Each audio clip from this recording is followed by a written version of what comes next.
Ketika kita 1-3 tahun tidak ada perpindahan kota lagi, menurut Cak Mul ini ada baiknya kita kalau memang punya kemampuan, oke, kita beli aja loh properti yang ada di kota tersebut.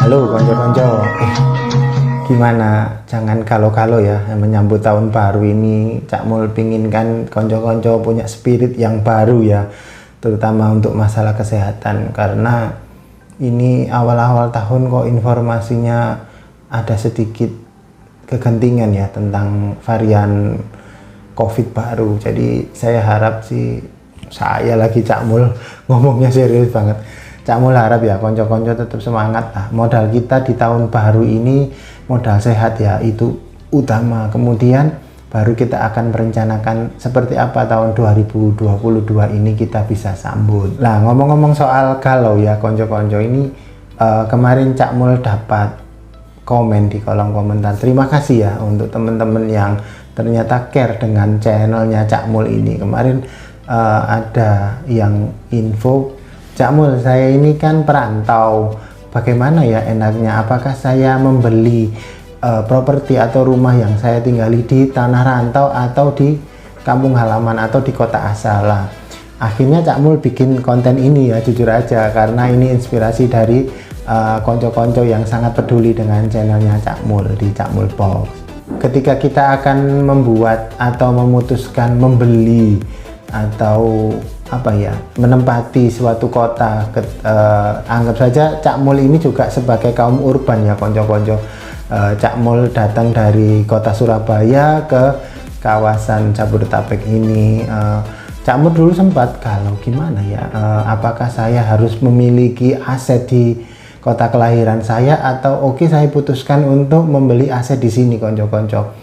Kadang-kadang hal tersebut membuat kita nggak nyaman ya, ragu-ragu gimana kedepannya, apa yang harus aku lakukan, seperti itu ya yang Cak Mul alami pada masa-masa itu konco-konco. Jadi alangkah baiknya Cak Mul bahas satu persatu ini. Ada 3 kondisi di mana kita memutuskan apakah kita membeli properti di kampung halaman kita atau memang oke, kita mau hidup baru, bahasa kerennya hijrah ya, di tempat yang baru, di kota baru yang mungkin penuh sukanya tapi ya juga ada dukanya ya konco-konco.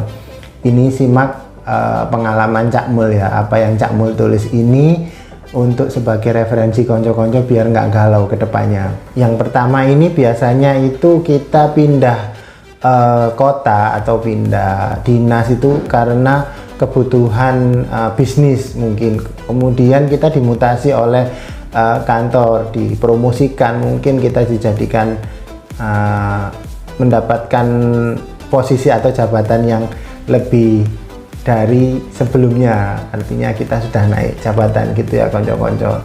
Rata-rata para pekerja ini atau pegawai yang promosi atau mutasi di kota lain itu bisa kita lihat apakah proses mutasinya itu nanti kedepannya akan terus-terus mutasi atau enggak ya, cukup di situ aja. Mungkin patokannya gini, ketika kita 1-3 tahun tidak ada perpindahan kota lagi, menurut Cak Mul ini ada baiknya kita kalau memang punya kemampuan, oke, kita beli aja loh properti yang ada di kota tersebut dengan segala keputusan ya yang diambil. Pasti itu memang perlu pertimbangan khusus.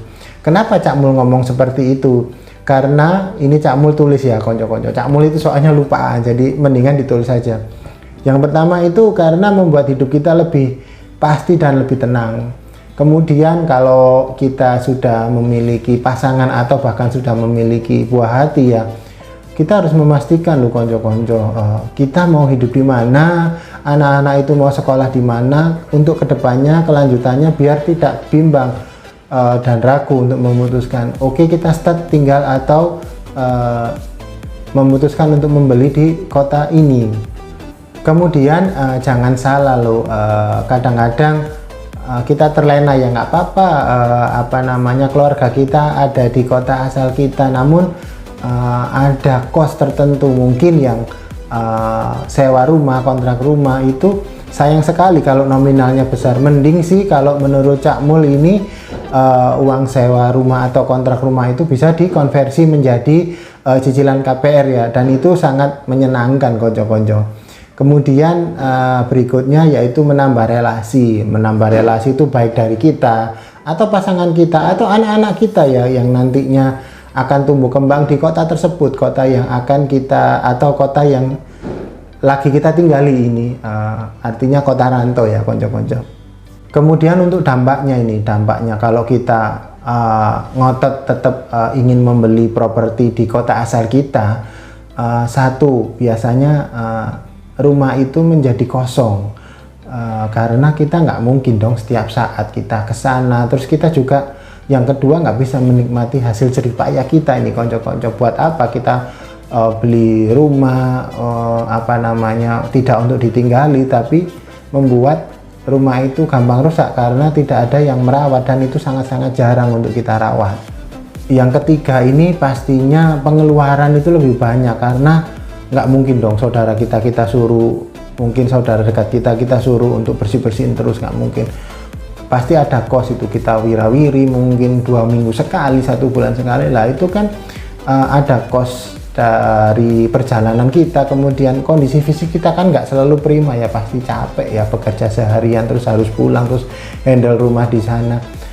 Jadi menurut Cak Mul, kalau memang kita tinggal di satu kota yang bukan kota asal kita lebih dari 3 tahun, menurut Cak Mul ya, ini pandangan Cak Mul, membelilah rumah dengan kemampuan yang kita miliki. Itu sih konco-konco.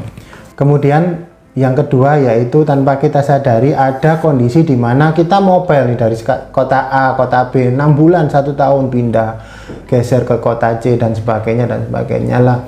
Gimana itu menyikapinya Cak Mul? Kalau menurut Cak Mul ya, mungkin konco-konco punya pendapat berbeda, monggo. Tentukan pilihan kota konco-konco yang akan ibaratnya konco-konco mau tempati atau mau tinggali sampai usia tua. Kenapa kok memilih itu? Jadi konco-konco harus memiliki home base lah konco-konco. Yang pasti itu kebutuhannya untuk keluarga ya, anak-anak untuk tumbuh kembang seperti yang tadi. Kemudian pengeluaran pasti relatif lebih terjangkau, atau mungkin juga karena perkembangan kota itu yang membuat kita nyaman. Kita memilih kota A nih, kota A ini ternyata kita memiliki ini loh, fasilitas pendidikannya oke, terus kesehatan yang oke, kemudian pengeluaran kita terjangkau untuk kehidupan sehari-hari ya, keluarga yang kita tinggalkan. Kemudian mungkin membuat itu tadi sama sih, relasi yang berkembang terus di kota yang memang kita niat untuk menjadikan kota tersebut home base untuk keluarga kita konco-konco. Nah yang ketiga, apakah kita nggak boleh Cak Mul untuk membeli rumah di kota kelahiran kita atau kota asal kita? Boleh-boleh saja ya konco-konco. Kalau memang ini kita memang niatnya untuk oke, suatu saat saya akan membeli atau balik ke kota asal itu, yang pasti atau tolong dipastikan selalu Cak Mul informasikan, yaitu seberapa besar urgensinya kita mau atau investasi di kota kelahiran kita. Kemudian apa efek jangka pendek, efek jangka menengah. Kalau jangka panjang kan pasti untuk kita ya, nantinya kalau mau retire atau pensiun dari pekerjaan kita. Kemudian yang pasti kalau kota kelahiran itu banyak kenangan memori ya konco-konco, memori waktu sekolah, waktu ya banyak lah memori sama-sama muda kita dulu pasti mengalami hal-hal tersebut. Jadi menurut Cak Mul ya, ketika kita mau berinvestasi atau mau membeli di kota asal kita, pikirkanlah baik-baik konco-konco, jangan emosional. Oke, aku akan membeli deh karena ini banyak memorinya. Enggak seperti itu kok. Toh kita kalau memang sudah stay atau tinggal di kota A ya, bukan kota kelahiran kita, kita bisa kok berkunjung ke kota kelahiran kita yang nggak harus panjang atau 3 bulan. Itu enggak ya, paling kebutuhan untuk memori itu 1-2 minggu udah cukup ya konco-konco. Menurut Cak Mul ini realistis ya. Yang pasti kedepannya kita harus memastikan semua apa yang kita inginkan dan apa kita cita-citakan tentang keluarga, tentang anak-anak kita kedepannya. Dan relasi bisnis itu perlu, baik dari sisi perkembangan bisnis usaha kita maupun relasi di pekerjaan yang kita geluti, konco-konco. Lah, dari ketiga hal-hal yang membuat kita galau tentang memilih rumah mau di kota mana, semoga ini mewakili konco-konco ya. Mungkin kalau kurang puas, monggo ayo kita sharing lah, kita belajar bareng. Cak Mul ini ilmunya juga belum banyak kok tentang properti, jadi minta masukan konco-konco deh. Yang jelas di awal tahun 2022 ini Cak Mul sangat menghimbau kepada konco-konco setia Cak Mul Box ya, untuk tetap prokes ya, tetap jaga kesehatan, dan jangan lupa berdoa untuk kebaikan semua, baik diri kita maupun seluruh bangsa Indonesia. Itu aja, matur nuwun, salam sehat selalu, selamat tahun baru.